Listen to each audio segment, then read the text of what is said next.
Selesai.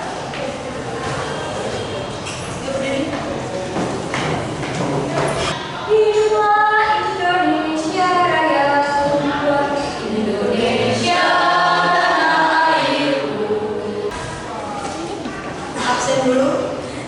Ahmad Danis. Hadir dulu. Naya sakit di sini. Iya, sakit Bu, sakit. Itu yang nggak masuk. Naya. Naya sakit.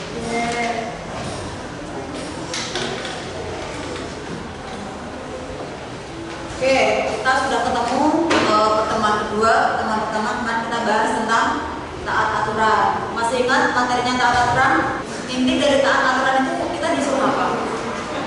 Taati aturan biar dibetul pemimpin. Nah, pemimpin itu ada siapa aja? Kalau dalam surat An-Nisa ayat 59 itu kan taat aturan ada 3 macam. Taat kepada Allah, Rasulullah, ulil amri, ulil azmi, ulil amri, ulil amri adalah pemimpin. Yang namanya pemimpin dimanapun berada, ketika kita ada di suatu tempat, disitulah ada pemimpin. Berarti ketika pemimpin memberikan perintah, wajib untuk ditaati. Namanya juga taat kepada pemimpin. Sekarang kita masuk ke dalam materi kompetisi dalam kebaikan. Nah, tujuan untuk kamu belajar kompetisi dalam kebaikan itu adalah siswa diharapkan kompeten dalam menggolongkan hukum tajwid, nun mati dan mim mati, serta menganalisis ayat dan hadis tentang kompetisi dalam kebaikan dan mampu menerapkan dalam kehidupan sehari-hari.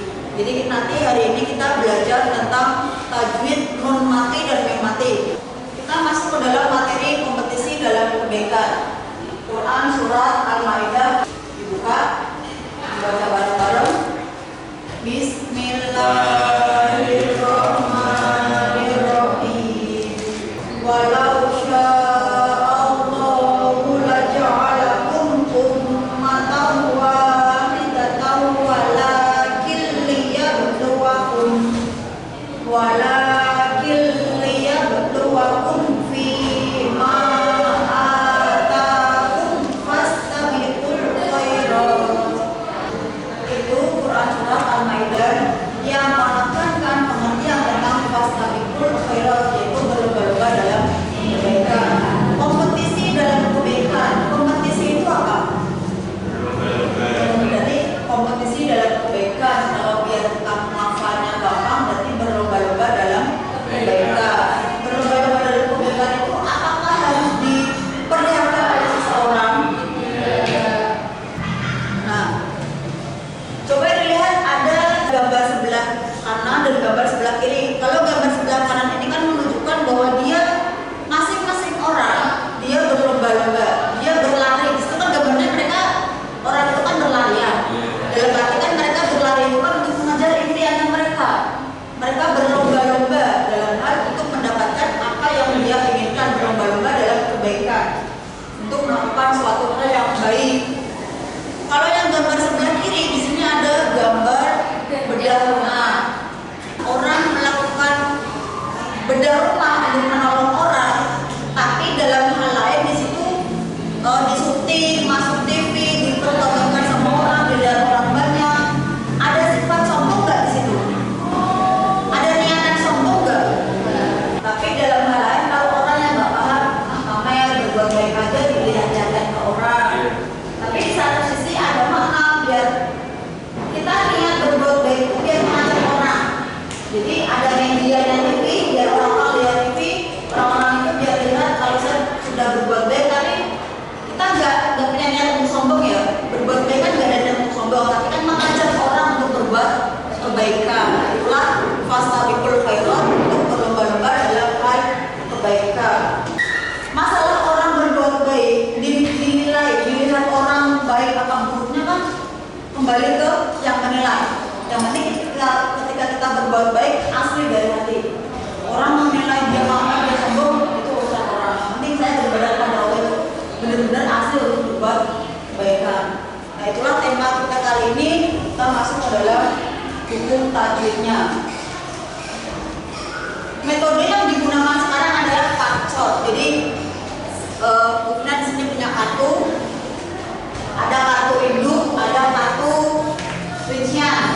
kita belajar hukum tajwid.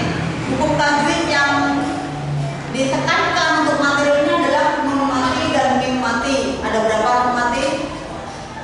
Idhar, ikhfa, iqlab, idgham bil guna, idgham bila guna. Kalau bacaan mim mati ada 3. Idhar syafawi, ikhfa syafawi, satu lagi idgham mimi. Di sini ada satu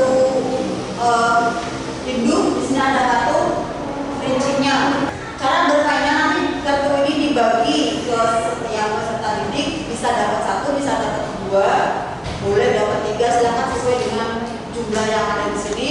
Nanti kamu di sini kan kartunya acak, jadi nanti kamu itu mencari hukum bacaan nun mati atau mim mati sesuai dengan yang ada di tulisan sini. Misal nun mati bacaan ikhfa, berarti contoh bacaannya harus sesuai dengan bacaan ikhfa. Mim mati bacaan idhar syafawi, berarti contoh kalimatnya harus sesuai dengan bacaan idhar syafawi. Kalau sudah, duduklah berkelompok, nanti kamu diskusikan, kamu tulis dalam sebuah kertas, nanti dikumpulkan. Setelah itu kalian maju untuk presentasi. Bagian sini idhar, contohnya apa aja. Bagian sini ikhfa, contohnya apa aja, sesuai dengan kelompok masing-masing. Udah? Siap dibagi? Siap.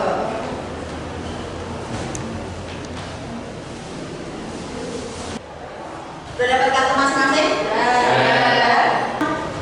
Dalam hitungan ketiga, kamu cari kartu pasangan itu. Jadi kartu induknya, idhar, berarti isinya apa aja, contoh bacaannya apa aja, silakan dicari. 1, 2, 3.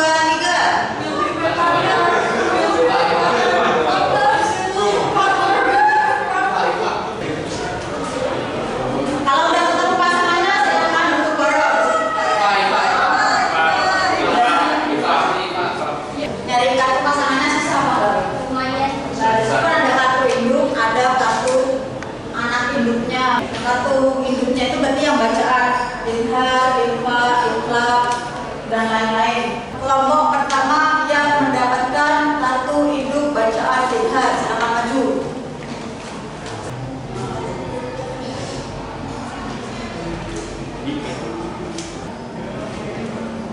Nomor 2, kelompok ikhfa yang mendapatkan kartu induk ikhfa, silakan maju.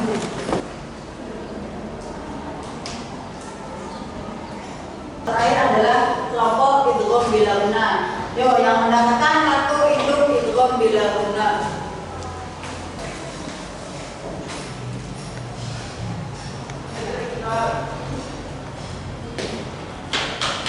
Idhar syafawi.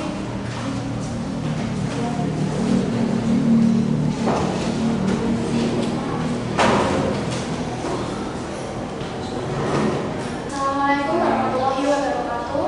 Waalaikumsalam warahmatullahi wabarakatuh. Jadi di sini kita akan menjelaskan mengenai idhar syafawi.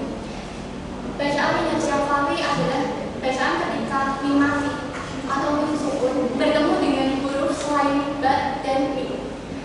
Bacaan yang pertama contohnya ada ahwa, ahum, amma, yaitu mim mati bertemu ain. Yang kedua alahum fastabiqu, yaitu ada mim mati bertemu fa. Dan yang terakhir ada kuntum fi, yaitu ada mim mati bertemu fa. Assalamualaikum warahmatullahi wabarakatuh. Waalaikumsalam warahmatullahi wabarakatuh. Itu bacaan idhar syafawi. Jadi kalau idhar syafawi itu ada bacaan mim sukun bertemu huruf hijaiyah selain huruf mim dan ba. Oke, semuanya lihat di sini. Jadi ini semuanya sudah tertempelkan sesuai dengan kartu induk masing-masing. Jadi di atas itu ada kartu induknya, di bawah ada anak induknya. Di sini ada idhar, ikhfa, iqlab, idgham bil guna, idgham bila guna, idhar syafawi, ikhfa syafawi, idgham mimi. Karena hari ini kita materinya fokus ke dalam hukum bacaan nun mati dan mim mati. Ada idhar syafawi, ikhfa syafawi, ada idgham mimi. Kalau idhar syafawi ada huruf mim sukun ya. Kalau daerah sini kan non sukun. Jadi non sukun atau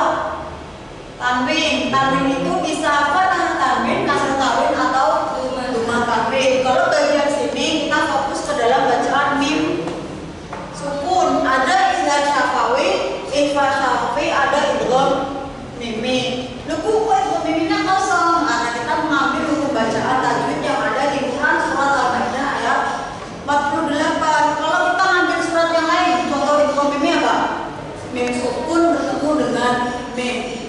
Siapa yang coba memberikan contoh? Nah, kita, yuk, siapa dulu? Baima. Contohnya nilaiku mursan. Nilaiku Mursan. Fi qulubihim maradun. fi qulubihim. Maradun.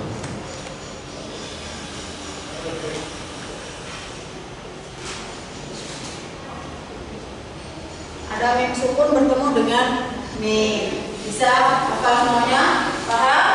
Ada bacaan meme sukun atau tanwin bertemu dengan huruf hijaiyah terbagi menjadi 5 bacaan. Ada meme sukun bertemu dengan huruf hijaiyah terbagi menjadi 3 bacaan. Beda syafawi, infak syafawi, itu mimi. Untuk pertemuan sekarang kita akan fokus ke dalam meme sukun dan meme sukun. Nanti pertemuan berikutnya kita bisa lebih perdalam lagi tentang makrobihi, ada makrojim, ada mat jais, mat dan lain sebagainya.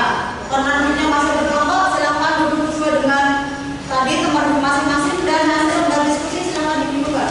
Nah, dan sesuai tadi teman diskusi. Biasa kalau setelah berdiskusi, giliran apa sekarang? Giliran mengerjakan tugas.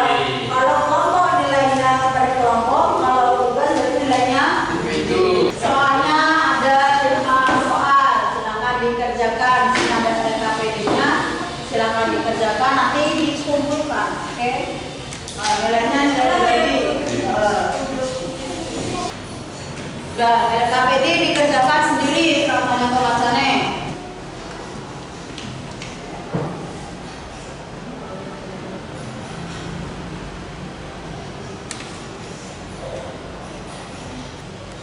Udah selesai, silakan dibuka.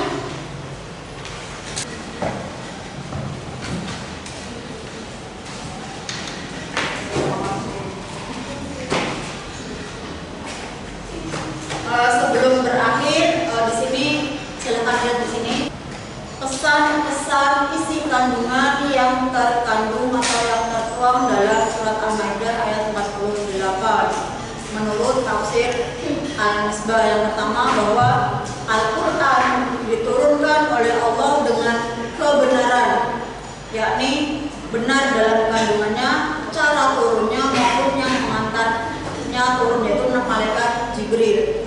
Isi kandungan atau pesan-pesan yang terkandung dalam surat Al-Maidah ayat 48.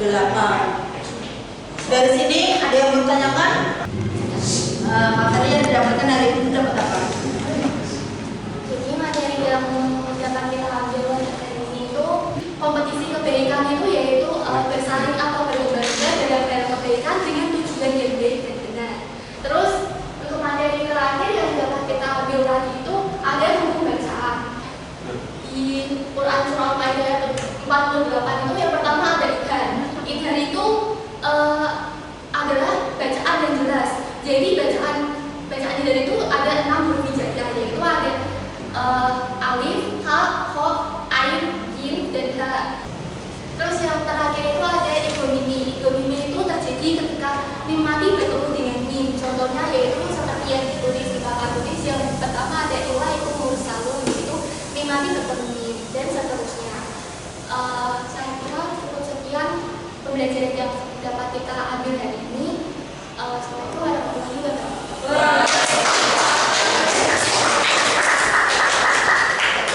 Gak ada yang ditanyakan? Pengertian kompetisi dalam kebaikan. Kenapa sih kita harus berbuat baik? Hikmahnya apa? Pesan yang terkandung dalam materi Al-Maidah itu apa? Kita sudah belajar nun sukun, mim sukun banyak. Alhamdulillah. Oke, sekarang siap-siap kemas-kemas, dimasukkan semuanya ke dalam kertas. Orang asli biar nanti di perjalanan itu diberikan kemudahan sampai rumah, lancar dengan orang tua. Sudah bertemu dengan orang tua, besok libur, silakan menikmati masa liburan. Udah baca dulu? Menduduk siap dan berdoa mulai.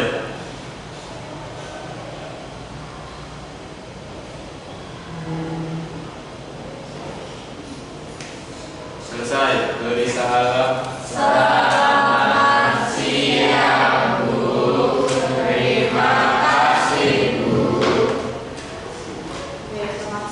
Alhamdulillah, terima kasih. Kalau mau pulang duluan, Bapak.